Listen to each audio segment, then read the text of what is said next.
What's up, everybody? It is Jamie Shaw here with the Absolute Basketball Experience. On today's episode, we talked with Queens University head coach Bart Lundy. We talked about his development of professional basketball players. We talked about the incredible winning streak that he's on right now and how he kind of takes players, miscast players, puts them into his system and wins a ton of games and so much more. It was a great talk. It was a good stuff. Very excited for you guys to listen to what Bart has to say. Before we get into it, though, I ask that you please subscribe to the channel and go ahead and click the thumbs up button underneath. And also leave us a comment as to what workout you're doing during this quarantine time, how you're, obviously things have been shifted. How are you working out? Please leave in the comments below. Let us know that. And if you enjoy the podcast or if you enjoy what he has to say, please share it across your platforms as well. But without further ado, here is Queens University head coach Bart Lundy on the Absolute Basketball Experience. Hey, what's up, everybody? It is Jamie Shaw again here with the Absolute Basketball Experience. I am here with Queens University head coach Bart Lundy. Bart, how you doing today? I'm great, Jamie. How are you? I'm good. I appreciate it. My question for you, though, is how are you handling quarantine with 5 kids? Ooh, I'll tell you what, it's tough. I know this. School teachers don't get paid enough money. Boy, who you telling? They all deserve the big, huge raises. Forget football and basketball coaches. Those are the most important people in the world to me. Oh, without question. I'm sitting here with just one, and she's bouncing off the wall. I couldn't imagine having 5, just going crazy. So, yeah. Also, utmost respect for my wife and all the stuff that she has to go with on it too. When I'm out of town at games and everything, she's back home. I'm like, oh my gosh, man. yeah, they deserve medals for sure. Heroes. Yes. Heroes. Front line. Absolutely. Moving on, I guess, a little bit to your background and you and stuff. You were a player before you got into the whole coaching thing. UNC Pembroke, Lenore Ryan is where you spent your college days. What type of player were you? I was a short but slow. Now I was a combo guard, really skilled. I grew up. I was a gym rat. I was probably wanted to be a coach when I was 7 years old. So, I was always a student of the game. So I'd say I was a cerebral player. Mm-hmm. The short and slow really got to me at the college level. But I was really skilled, and I've always loved the game. Well, that sounds like the mold of a coach. That sounds like that guy is going to be a coach. And Fortunately enough for you, you're able to get in it pretty quickly. After 2 years of being an assistant at Queens, I think you started off at Winthrop in grad school, and then you got to Queens for 2 years, and then you were named the head coach at Queens at 25 years old. You led the team during that time frame to 115 wins, 2 Elite Eights, 1 Final Four. Incredible early success there. Being so young, not much older than your actual players, what was your mindset as you started to figure out your style of play and your voice? How did you kind of establish those so early on? I think it was looking back now. I think I just plowed ahead. I think I made a lot of mistakes. I probably broke a lot of china as I was going through. But I do think my uncle was a soccer coach at the College of Charleston. He just retired this year. He was there for 30 years. So I kind of grew up around him and watched him deal with players and then being a player in college and Dan Kinney gave me my first job at Winthrop. I think I was a little ahead maturity wise than probably most 25s. I'd already made that transition in my mind earlier than most. But I'll tell you, I knew I needed good players, and I thought I could really coach, and I probably had it all twisted up. But I'm completely different now, and I look back on that young coach, and I would do things differently, obviously. But we had a lot of success, and I wouldn't change a thing. Those guys were about the same age as me, and they still are. So now they're good friends. No, that's good. And then you move on to the Big South at High Point.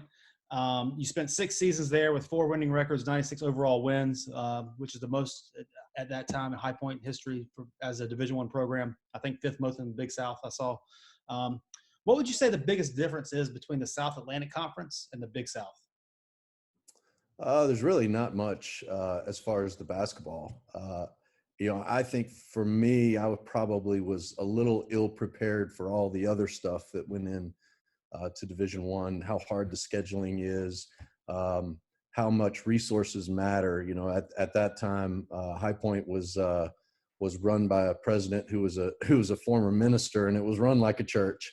It's not the gym it is now. We really didn't even show the dorms when we had recruits on campus.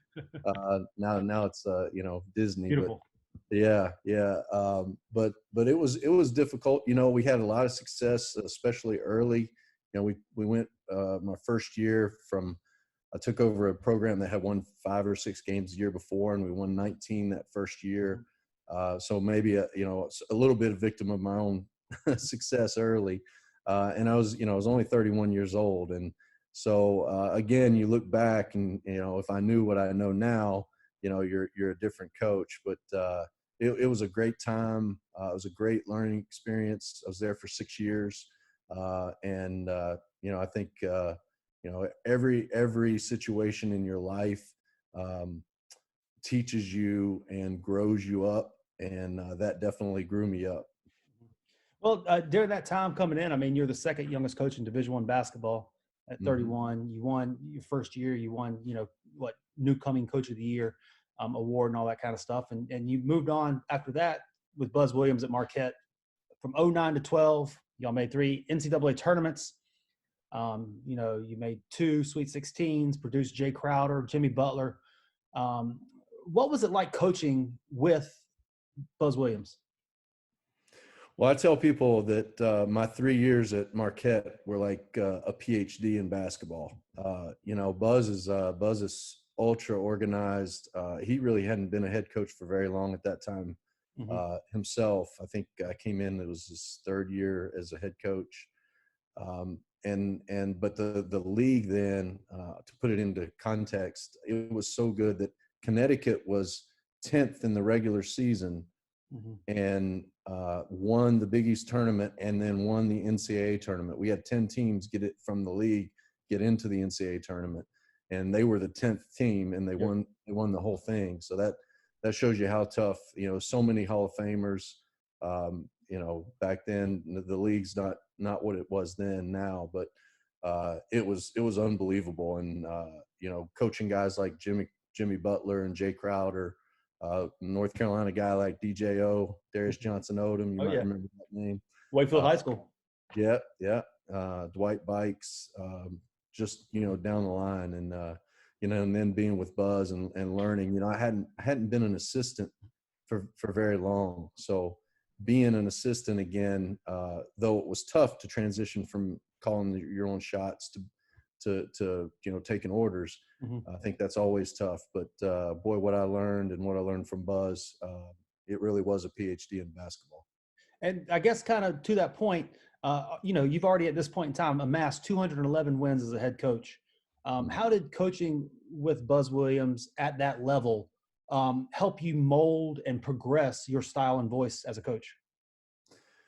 I think when I got to Marquette, I thought I knew how far you could push players to make them great, physically, mentally, and boy, Buzz showed me that there's a whole nother level to that. And he really, like, you take Jimmy Butler. Jimmy Butler was, ranked whatever 90th in the state of Texas, coming out of high school. And a guy like Jimmy, Jimmy worked for everything he got, but what Buzz does to those guys and the grinder that he puts them through, it really does shape them as players. And for me, I got to see how you really do develop pros by how you live every single day.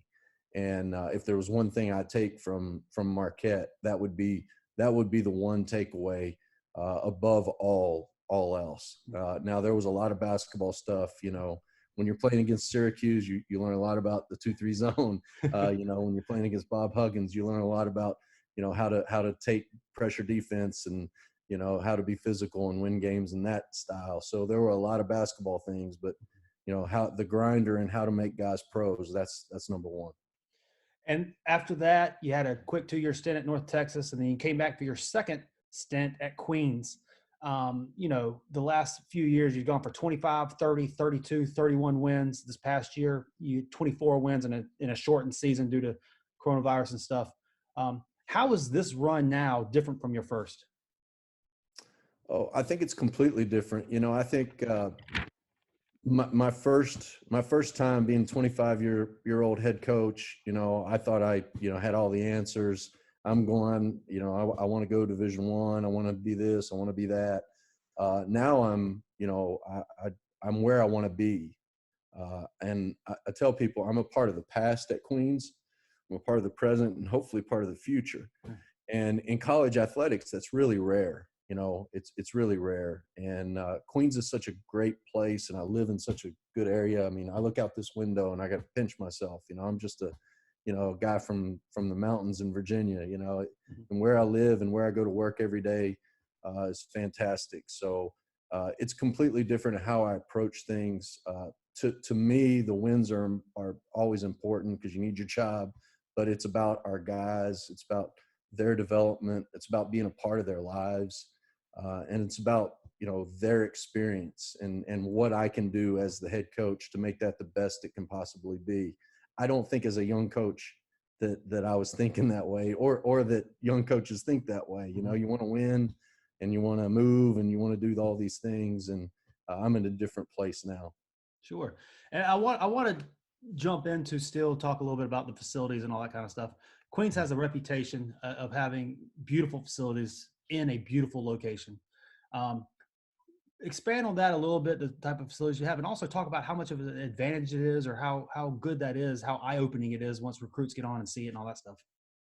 Well, we talk a lot as a staff that if we can get a kid on campus, we rarely lose them because you come into, we're in the nicest neighborhood in the city, and I think it's the most affluent zip code between DC and Houston. Mm-hmm. So, Jay Billis lives, a couple blocks away, and CEOs and Jeff Gordon lives right around the corner. It's a big time place. And then they get on campus and it's, beautiful red brick, tree covered.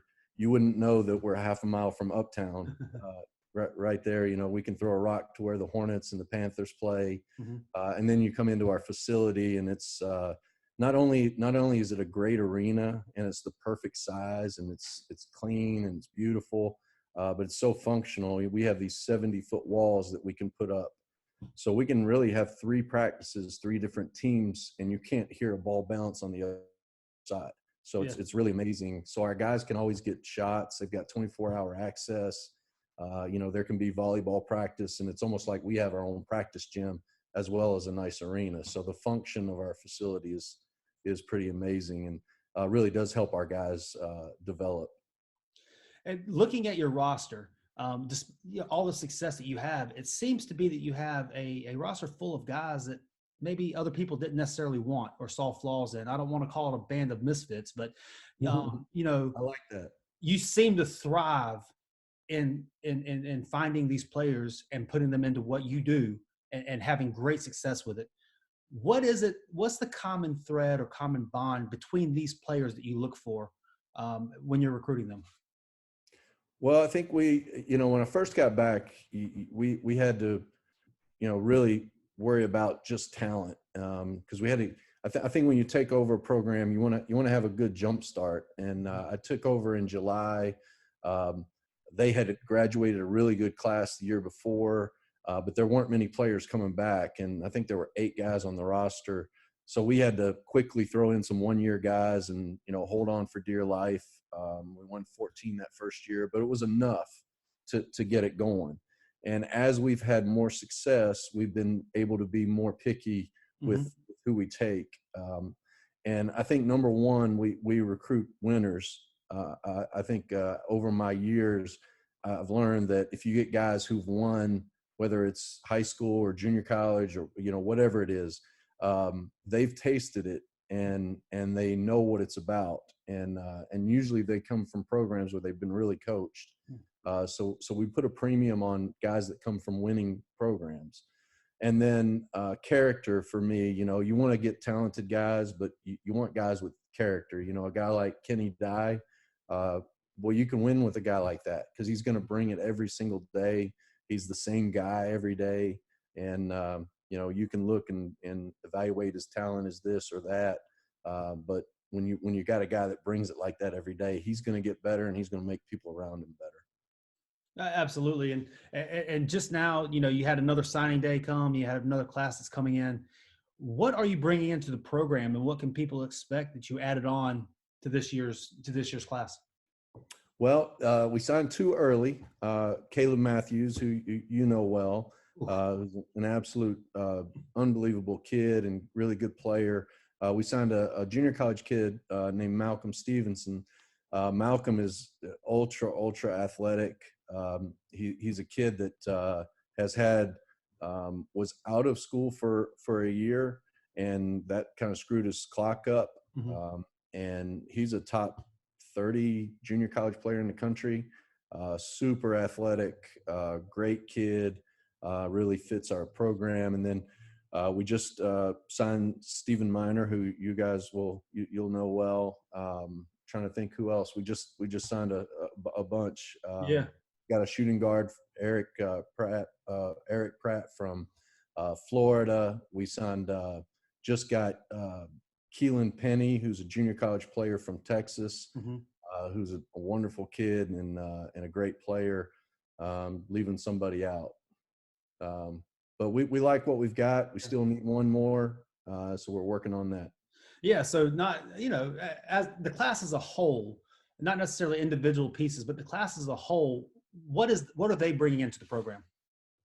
Well, I think if you look across it, they're long, they're athletic, they come from winning programs. Before it stopped, Stephen and Caleb were about to play against each other for the state championship. Yep. Keelan comes from a winning program. Malcolm had a great year. So they're winners. And then, they fit our style. They can all guard. They're all long. We thought we needed some length on the perimeter. Mm-hmm. I thought that was a thing with this year's team that was not as good as we needed it to be. We play 94 feet man to man, pick the ball up, turn it. So guys got to be able to move their feet, and all these guys can do that. You've touched on it a little bit in all these answers, but I wanted to wrap it up with a bow with one direct question and answer too. What makes Queens University so special? It is just a big time place. A kid, and I tell guys this when we're recruiting them, you could walk across our campus and you're likely to run into a CEO of a Fortune 500 company. You could run into Jay Billis. Yeah. You could run into Michael Jordan. Mm-hmm. So it is Queens is a big time place. It's got great academics. It's a place where the degree really means something. You talk about kids coming out of college not being able to get a job. That's not Queens. You come out of Queens and you can find a good paying job. We're the second. I always tell people we are the number 2 university in the country of the percentage of alumni that give back. Mm-hmm. And what that tells you is, one, you're making some money. So you ain't got no money, Jamie, you're not giving any money, right? No doubt. And then it also tells you that they had a good experience, because if they didn't, they wouldn't give back. Mm-hmm. And that's the place Queens is. Well, and speaking about making money after college, I think one of the biggest misconceptions about Division II is the talent. Mm-hmm. However, you have pros. You've produced pros from the Division II who not only in the NBA, but tons overseas. Talk about the guys that you have that are playing for money. Yeah, well, I think over the 7 years, we're at now 22 guys who've signed pro contracts in the mm-hmm. 7 years that I've been back. And in the last 2 years, we've had 3 G League contracts, and one guy put an NBA uniform on. So, Todd Withers, a kid from the state here, signed him in our first recruiting class, really developed, can really shoot it. And he had a cup of coffee with the Detroit Pistons. And really, he was averaging over his last 4 games in the G League before the virus shut everything down. I think he was averaging 24 a game. And we really thought that he was going to get picked up by San Antonio or Indiana So, that's the level of player that we're getting. So and the way we live and the way we grind, like we need guys that want to be pros, Yep. because we do really live it and breathe it. Hire guys like Brian Steele that, are grinders and understand that that's what makes you great. No doubt. So I guess in wrapping this thing up, I want to do a little rapid fire. 3 questions. First thing that comes to your mind when you get asked them. If you had to eat one meal every day for the rest of your life, what would that be? I'm a country boy, so it'd probably be some chicken and greens and some type of potato. So I could live on that for the rest of my life. Hey, I'd be save me a plate. I'm right there with you. Who is on your Mount Rushmore of coaches? Buzz Williams, I would say Bob Huggins, Dean Smith. And what was your first job you ever had? Mount Rushmore, 5 or What? 6. How many guys are on Mount Rushmore? I think 4. 4. So let's go with John